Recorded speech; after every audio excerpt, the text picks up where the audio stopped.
저와 여러분이 살고 있는 요즘 시대가요, 코로나 때보다 더 어려운 시대라고 세상은 말합니다. 혹시 여러분이 살고 있는 우리의 삶이 닫혀 있는 것처럼 느껴지시는 분들 계신가요? 여러분, 그렇지만 하늘의 문이 항상 열려 있었다는 것을 믿으시기를 주님의 이름으로 축원합니다. 저와 여러분이 오늘 예배하는 이 시간에도 하늘의 문이 열려 있습니다. 저와 여러분을 통해서 광야에서도 문이 열리게 하시는 은혜가 있습니다. 오늘 이 말씀을 통해서 저와 여러분의 삶 가운데 고통과 어려움이 있다면 광야에서도 문을 여시는 하나님께서 저와 여러분의 삶을 열게 하시는 큰 은혜가 있기를 주님의 이름으로 축원합니다. 26절 말씀을 다시 한번 읽어보겠습니다. 주의 사자가 빌립에게 말하여 이르되 일어나서 남쪽으로 향하여 예루살렘에서 가사로 내려가는 길까지 가라 하니 그 길은 광야라. 예루살렘에 지금 성령의 귀한 바람이 불고 있습니다. 스데반의 죽음을 통하여서 이 복음이 예루살렘에만 갇혀 있지 않고 빌립에 의해서 사마리아 성에도 이 복음이 전해졌습니다. 사마리아 성은 어떤 곳이었냐면요, 시몬이라는 마술사가 지배하고 있는 곳. 그래서 그 사람들은 주술에 걸려 있었던 사람들이 예수의 귀하신 능력과 성령의 능력으로 예수의 복음을 듣기 시작합니다.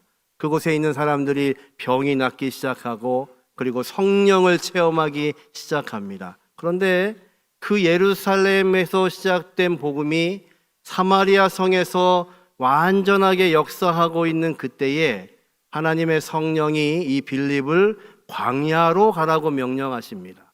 아니, 여기 더 있으면 안 되나요? 지금 전도할 게 많을 텐데요. 더 많은 사람들이 예수의 복음 앞에서 엎드릴 텐데요. 그런데 성령께서는 이 빌립을 부르셔서 광야길로 가라고 말씀하시죠. 그 광야길은요, 오늘 기록해 보니까 가사로 가라고 하시는데 그 거리가 자그만치 70km가 넘습니다. 지금 왜 성령께서는 이 전도자 빌립을 광야에 세워 놓으실까요? 광야는 어떤 곳인가요? 풀 한 폭이 나지 않는 곳입니다. 그곳에서는요, 생수 한 병이 없으면 목말라 쓰러지는 장소입니다. 광야에 서게 되면 내 자신이 얼마나 약한 존재인지를 깨닫게 되는 곳이 광야이지요. 저와 여러분이 오늘 살고 있는 이 시대가 어쩌면 광야인지도 모릅니다. 5월 가정의 달이기는 하지만 부부와 부부 사이, 부부와 자녀와 부모 사이 여러 가지 깨어지고 아파서 마치 광야를 걷는 것처럼 고통스러운 가정을 우리가 살아가고 있는지도 모릅니다. 우리가 살고 있는 시대가요, 참으로 어려운 시대에 살고 있죠. 어느 통계를 보니까 코로나 때 문 닫는 식당의 숫자보다 지금 요즘에 문 닫는 식당의 숫자가 훨씬 더 많답니다. 이렇게 어쩌면 우리는 지금 광야 속에서 풀 한 폭이 나지 않은 광야에서 서 있는 우리의 모습을 발견합니다. 성령께서는요, 지금 빌립을 강권하셔서 풀 한 폭이 없는 광야에 지금 세워두고 계십니다. 이유는 한 가지입니다. 딱 한 사람을 위해서 그를 부르시고 계시는 거죠. 27절, 28절 같이 한번 읽습니다. 일어나 가서 보니 에디오피아 사람 곧 에디오피아 여왕 간다게의 모든 국고를 맡은 관리인 네시가 예배하러 예루살렘에 왔다가 돌아가는데 수레를 타고 선지자 이사야의 글을 읽더라. 지금 성령께서는요, 딱 한 사람을 위해서 빌립을 광야로 보내고 계십니다. 여러분, 어쩌면 저와 여러분이 지금 겪고 있는 이 광야의 인생, 내 가정의 광야, 내 직장의 광야, 내 일터의 광야가 어쩌면 한 사람을 구원하기 위해서 나와 여러분에게 허락하신 광야인지도 모릅니다. 이 광야에 세우시는 분은 누구시냐면요, 전능하신 하나님이시고 성령께서 그를 붙잡고 계십니다. 여러분, 광야에 서 있어도 전능하신 하나님과 함께 걸어갈 수 있으면 그것이 능력인 것을 믿으시기를 주님의 이름으로 축원합니다. 광야에 서 있어도 하늘은 열려 있습니다. 하나님이 우리에게 말씀하시는 곳이 광야라 할지라도 하나님의 말씀을 들을 수 있다면 그것이 저와 여러분에게는 능력이 되지요. 성령께서 이 빌립을 데리고 남쪽으로 가라고 말씀합니다. 이 남쪽이라는 이 헬라어 단어는요, 두 가지로 사용이 됩니다. 방향을 가리킬 때에는 남쪽입니다. 시간을 가리킬 때에는 12시 정오를 가리킵니다. 이스라엘 사막 정오가 되면요, 가장 뜨거운 시간입니다. 예수님께서요, 이 복음의 경계를 넘어서 사마리아 성으로 들어가시죠. 그리고 우물가에서 한 여인을 만나십니다. 이 여인에게요, 물을 달라고 하시지만 사실은 정말 목마른 인생은 누구냐면 예수님이 아니라 이 여인이지요. 그의 인생의 여러 가지 고단한 그 물건과 삶 속에서 정말 목말라 하고 있는 이 여인을 위해서 예수님은 수가성의 그 여인을 찾아가십니다. 12시 정오에 베드로는요, 무릎 꿇어 기도하다가 환상을 봅니다. 유대인이 아닌 이방인에게 복음을 전하는 것에 대해서 베드로는 생각해 본 적이 없습니다. 그런데 그 12시 정오에 뜨거운 그 시간에 무릎 꿇어 기도하다가 환상을 보고 고넬료의 집을 방문하고 그 집을 구원하는 역사를 경험하지요.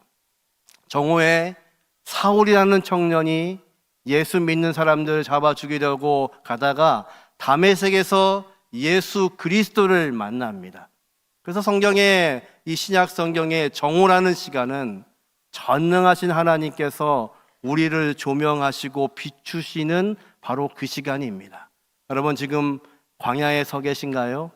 한낮 12시에 뜨거운 빛이 내리쬐는 풀도 자라지 않는 그 사막에 여러분이 서 계신다고 믿으십니까? 그렇다면 그 시간은 고통의 시간이 아니라 하늘에 문이 열려 있는, 하나님께서 말씀하여 주시고 조명하여 주시는 귀한 시간인 것을 믿으시기를 주님의 이름으로 축원합니다.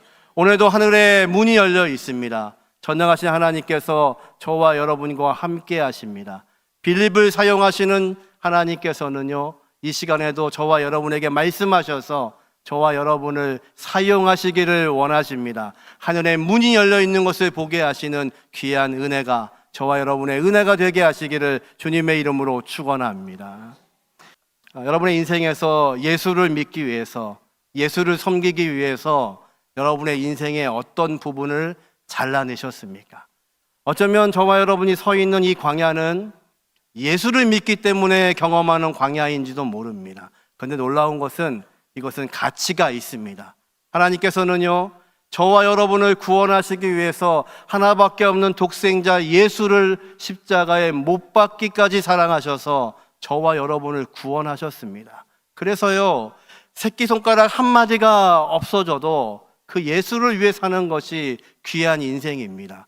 그래서 저와 여러분을 오늘도 조명하고 계시는 전능하신 하나님, 성령의 귀하신 능력이 저와 여러분을 이끄시는 것을 믿으시기를 주님의 이름으로 축원합니다. 이 예배하는 이 시간도요, 하늘이 열려 있는 것을 보게 하시는, 그리고 하나님께서 그 하늘을 통해서 말씀하시는 것을 들을 수 있는 이 귀한 시간이 되게 하시기를 주님의 이름으로 축원합니다. 우리 29절과 31절까지의 말씀을 다시 한번 읽습니다. 성령이 빌립더러 이르시되 이 수레로 가까이 나아가라 하시거늘 빌립이 달려가서 선지자 이사야의 글 읽는 것을 듣고 말하되 읽는 것을 깨닫느냐 대답하되 지도해 주는 사람이 없으니 어찌 깨달을 수 있느냐 하고 빌립을 청하여 수레에 올라 같이 앉으라 하니라. 지금 성령께서는 빌립을 이 에디오피아 내시 한 사람을 위해서 보내셨습니다. 그가 지금 두루마리 성경으로 되어 있는 이사야의 글을 읽고 있는데 깨닫지를 못합니다. 여러분, 이 사람은요, 에디오피아 그 예루살렘으로부터 멀리 떨어져 있는 그 나라로부터 예배하기 위해서 이곳에 왔습니다. 그런데 여러분, 성전에 출입할 수 없는 사람이 구약에 기록되어 있습니다. 이방인, 성전에 들어갈 수가 없습니다. 그리고 고작 성적으로 불구가 된 사람은 성전 출입을 할 수가 없습니다. 이 에디오피아 내시는요, 아프리카 흑인입니다. 이방인입니다. 그리고 내시입니다. 성적 불구자입니다. 그 전능하신 하나님을 알기에 먼 나라로부터 예루살렘 성전을 찾고 있지만 성전에서 거부가 된 사람입니다. 들어갈 수 없는 사람입니다. 그 말씀을 사모해서 왔지만 그 하나님의 말씀을 들을 수가 없는 사람입니다. 그가 한 나라의 재정을 담당하는 사람이기 때문에 권력도 있고 물질도 많았겠지요. 그래서 성경을 살 수 있습니다. 당시에 성경을 소유한다는 것은 아무나에게 허락되신 것이 아닙니다. 그런데 그는 물질이 있으니까 이 두루마리 성경을 가지고 있습니다. 그런데 아무리 읽어도 이해를 할 수가 없는 겁니다. 하나님의 말씀에 갈급하고 있는데 그 말씀을 내가 읽고 있는데 이것이 내 말씀으로 다가오지 않는 겁니다. 이 갈급한 사람, 이 에디오피아 내시가 광야에서 지금 빌립을 만나고 있습니다. 전능하신 하나님께서요, 이 한 사람을 구원하시기 위해서 빌립을 그곳에 파송하고 계시는 겁니다.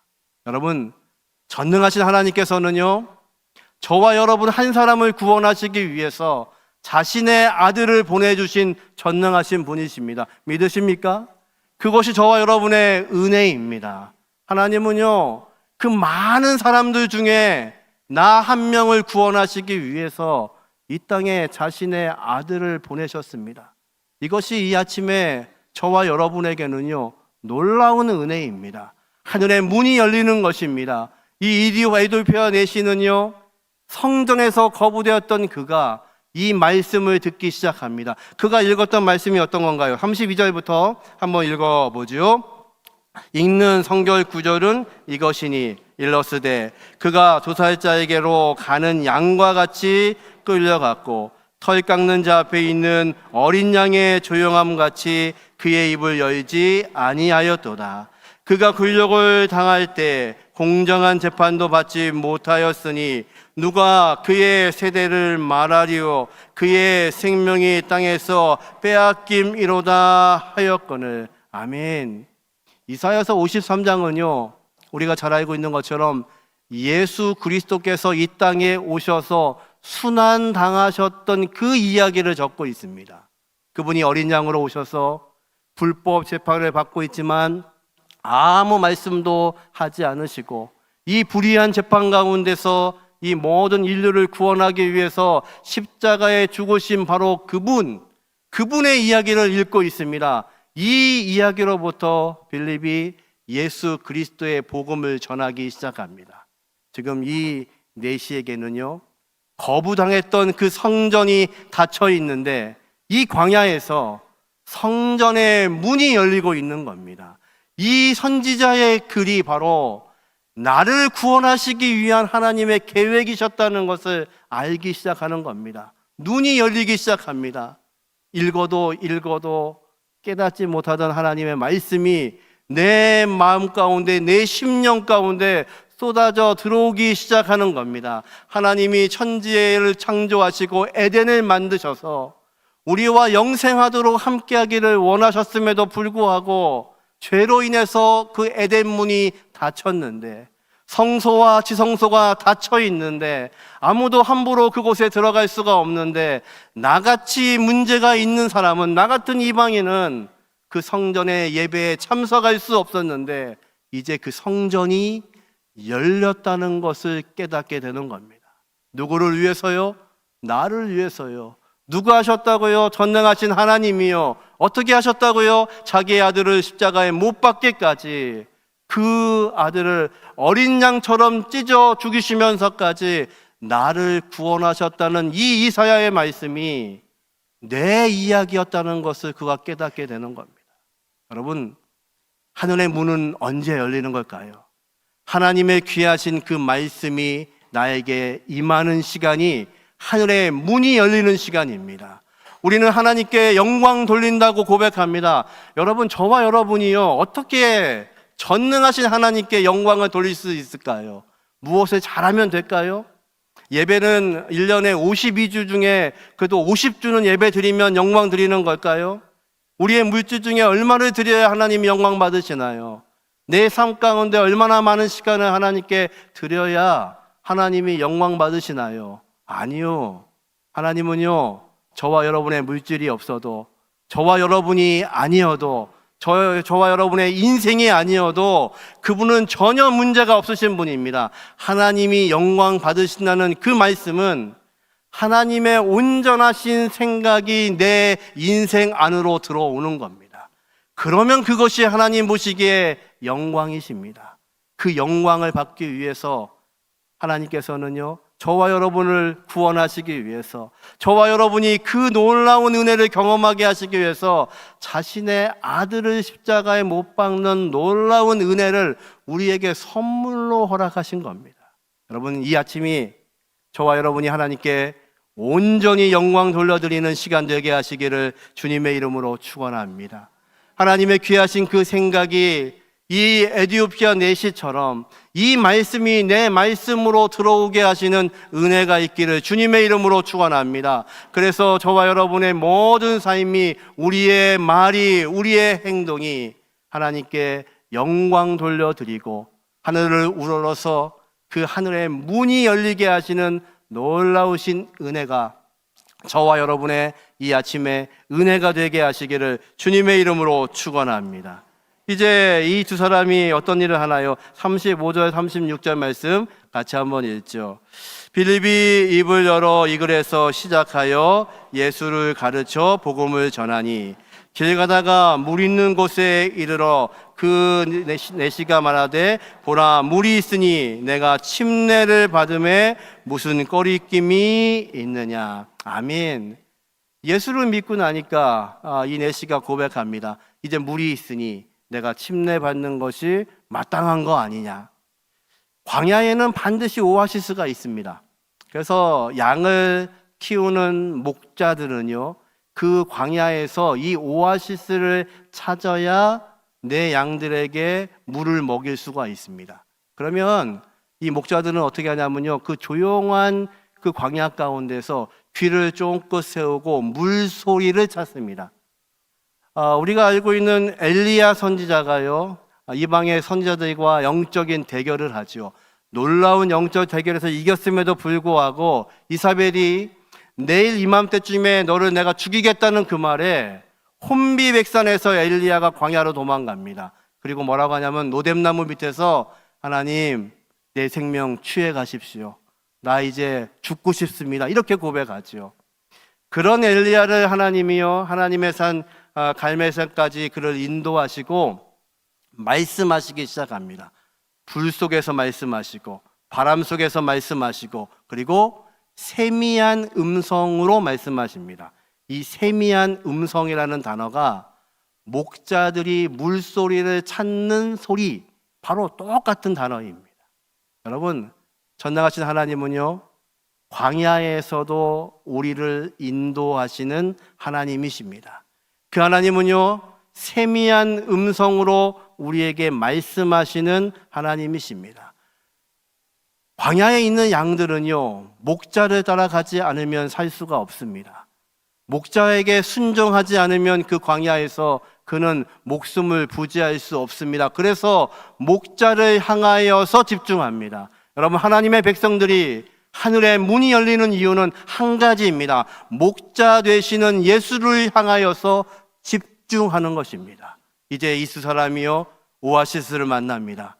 내 속에서 생수가 없던 그에게 예수의 복음이 생수가 되었습니다. 이제 내가 물이 있으니 순종하는 것이 마땅합니다. 내가 침례받는 것이 마땅합니다. 그리고 침례받고 이 내시는 기쁨으로 돌아가기 시작합니다. 39절과 40절 말씀 같이 한번 읽어보죠. 둘이 물에서 올라올세 주의 영이 빌립을 이끌어 간지라 내시는 기쁘게 길을 가므로 그를 다시 보지 못하니라.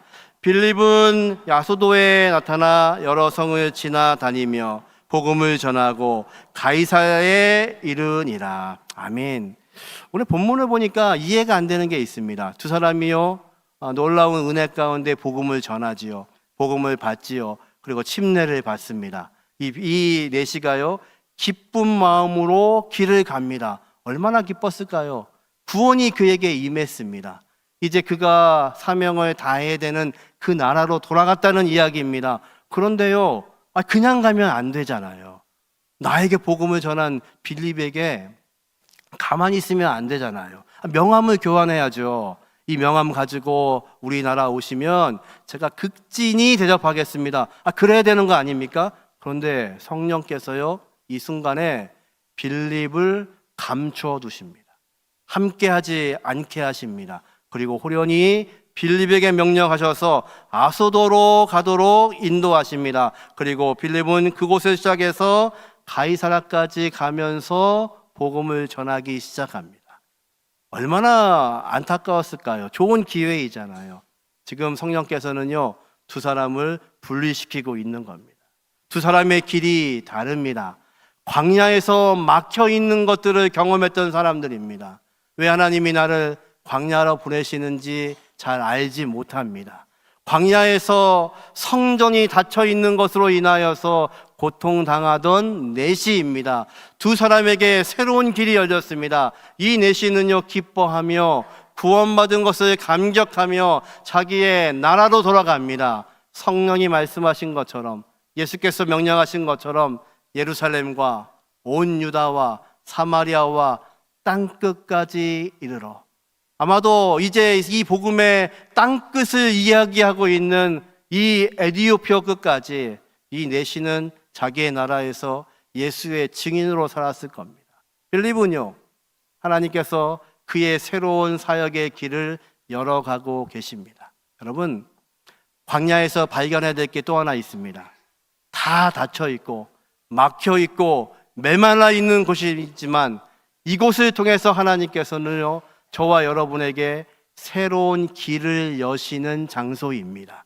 저와 여러분이 이 광야에서 하나님께서 여시는 새로운 길을 만나게 하시는 은혜가 있기를 주님의 이름으로 축원합니다. 오늘도 저와 여러분에게 말씀하시는 전능하신 하나님, 능력의 하나님을 경험하셔서 저와 여러분이 이 말씀 앞에 순종하게 하여 주심으로 오늘도 두렵지 않게 하시는 은혜가 있기를 주님의 이름으로 축원합니다. 하나님이 우리를 부르시는 그 장소, 계획, 우리는 왜 그런지 알지 못합니다. 왜 여전히 광야인지 우리는 외칠 때가 있습니다. 이해가 되지 않을 때가 있습니다. 그런데 우리는 실망하지 않습니다. 전능하신 하나님께서요, 저와 여러분을 인도하시니까요. 야쿠자도요, 그 세계를 나오기 위해서 자신의 손가락을 잘라야만 주님께로 돌아올 수가 있습니다. 여전히 우리를 사랑하시는 전능하신 그 하나님, 우리를 사랑하시기에 끝까지 사랑하시는 전능하신 하나님께서 저와 여러분의 인생을 오늘도 붙잡게 하시는 귀한 복이 있기를 주님의 이름으로 축원합니다. 광야에 서 있어도 하늘이 열리는 것을 보게 하시는 귀한 복이 저와 여러분의 복이 되게 하시기를 주님의 이름으로 축원합니다.